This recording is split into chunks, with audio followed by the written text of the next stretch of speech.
மொபைல்ல வந்து கால்ஸ் எல்லாமே பாத்தீங்கன்னா ஆட்டோமேட்டிக்காவே வந்து ரெக்கார்ட் ஆகிட்டு இருக்கும். இந்த மாதிரி ரெக்கார்ட் ஆகிட்டு இருக்கிறத எப்படி வந்து ஸ்டாப் பண்றது அப்படிங்கறத பத்தி தான் டீடைலா அந்த வீடியோல பார்க்க போறோம். பாக்குறதுக்கு முன்பாக சேனலை சப்ஸ்கிரைப் பண்ணிடுங்க. வீடியோக்குள்ள போலாம். மொபைலில் இருக்கக்கூடிய டயலர் ஆப் வந்து ஓப்பன் பண்ணிடுங்க. ஓப்பன் பண்ணிட்டு மேலே வந்து சைடில் 3 லைன்ஸ் பட்டன் இருக்கும், அதை கிளிக் பண்ணிடுங்க. கிளிக் பண்ணிட்டு செட்டிங்ஸ் ஆப்ஷன் வந்து ஓப்பன் பண்ணிடுங்க.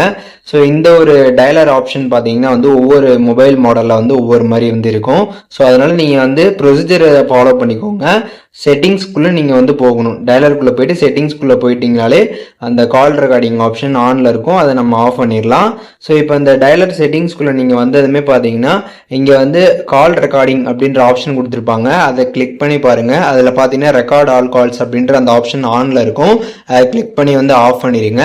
ஸோ இது வந்து ஒவ்வொரு மாடலில் ஒவ்வொரு மாதிரி வந்து இருக்கும். பட் ப்ரொசீஜர் இதுதான். இதை நீங்கள் ஃபாலோ பண்ணி நீங்கள் வந்து ஆஃப் பண்ணிக்கலாம். இந்த ஆட்டோமேட்டிக்காக கால் ரெக்கார்ட் ஆகிறத நீங்கள் இந்த மாதிரி இந்த செட்டிங்ஸில் போயிட்டு ஆஃப் பண்ணிட்டீங்க அப்படின்னா அதுக்கப்புறம் பார்த்தீங்கன்னா கால்ஸ் எல்லாமே பார்த்தீங்கன்னா வந்து ரெக்கார்டு வந்து ஆகாது.